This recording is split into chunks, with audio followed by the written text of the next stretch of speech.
सुप्रभात मेरे प्यारे बच्चों। जैसा कि मैंने आप लोगों को मेरे बचपन के दिन पढ़ा दिया था, मैंने आपको पाठ का सारांश, प्रश्नोत्तर, लेखिका परिचय सब कुछ करा दिया था। आज मैं आप लोगों को रचना और अभिव्यक्ति प्रश्न कराने जा रही हूँ। आप लोग किताब से देखेंगे प्रश्न नंबर 5। जम्बू निशा महादेवी वर्मा के लिए बहुत काम करती थी। वे जुम्बी निशा के स्थान पर यदि आप होते या होती तो महादेवी वर्मा से आपकी क्या अपेक्षाएं होती? तो इसका उत्तर लिखेंगे, जम्बू निशा के स्थान पर यदि लेखिका का कुछ काम करता या करती तो निम्नलिखित अपेक्षाएं रखता या रखती। नंबर 1, वे पढ़ाई में मेरी मदद करें। नंबर 2, वे स्वरचित कविताएं सुनाएं तथा कविता लेखन के लिए मुझे भी प्रोत्साहित करें। पॉइंट नंबर 3, वे मेरी प्रशंसा करें तथा मुझ पर स्नेह बनाए रखें। प्रश्न नंबर 6, महादेवी वर्मा को काव्य प्रतियोगिता में चांदी का कटोरा मिला था। अनुमान लगाइए कि आपको इस तरह का कोई पुरस्कार मिला हो और वो देश हित में या किसी आपदा निवारण में काम में देना पड़े तो आप कैसा अनुभव करेंगे?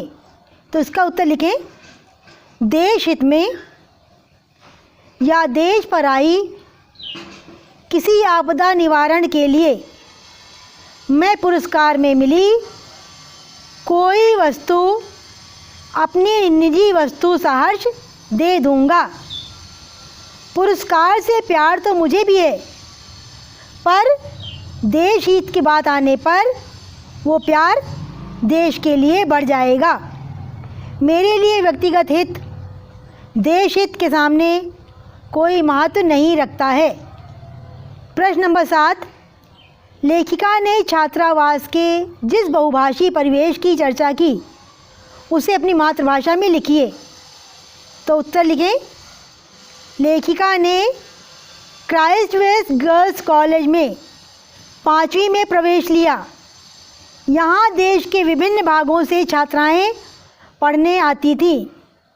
छात्रावास में वे सब अपनी अपनी मातृभाषा में बातें करती थीं। अवध से आने वाली अवधी में, बुंदेलखंड क्षेत्र से आने वाली बुंदेली में, ब्रज क्षेत्र से आने वाली ब्रज भाषा में, महाराष्ट्र से आने वाली मराठी में तथा हिंदी भाषा क्षेत्र से आने वाली हिंदी में बात करती थी। सभी अपनी अपनी बोली में बात करते हुए साथ साथ हिंदू और उर्दू पढ़ती थी।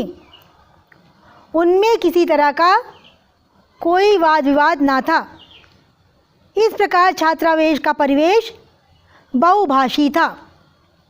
प्रश्न नंबर 8, महादेवी जी के इस संस्मरण को पढ़ते हुए आपके मानस पटल पर भी अपने बचपन की कोई स्मृति उभर कर आई होगी। उसे संस्मरण शैली में लिखिए। तो उत्तर लिखें आप, मैं जहाँ रहती हूँ वहीं पास में कुछ मुसलमानों के घर भी हैं। एक बार पाकिस्तान भारत के साथ क्रिकेट के एक नज़दीकी मोहल्ले में हार गया। कुछ शरारती लड़कों ने मुसलमानों के घर के पास पटाखे फोड़ दिए। यह बात मुसलमानों को नागवार गुजरी। उन्होंने एक हिंदू लड़के को पीट दिया।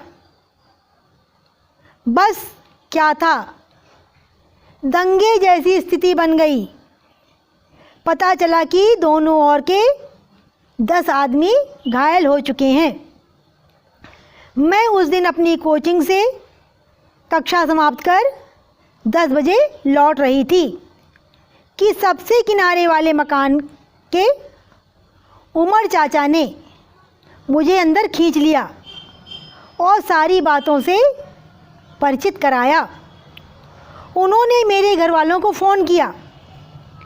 घर वाले पुलिस के साथ वहां आए और मोहम्मद उमर चाचा को धन्यवाद देते हुए मुझे घर ले गए। ये घटना याद कर मैं आज भी मोहम्मद उमर चाचा का कृतज्ञ हो उठती हूँ।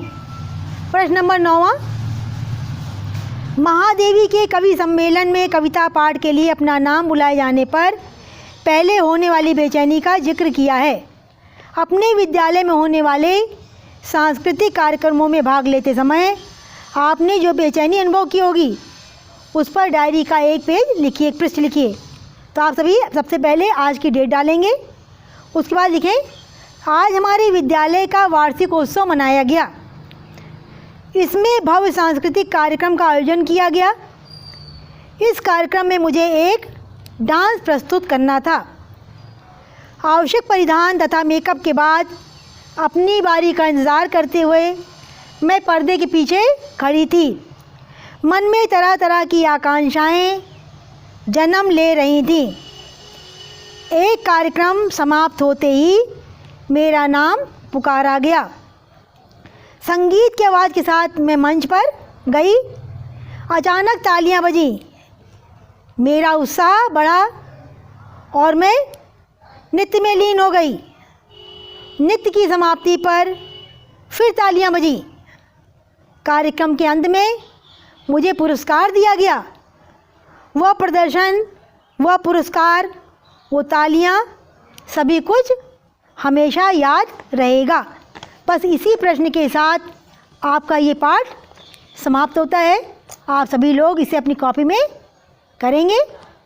सबका दिन मंगलमय हो।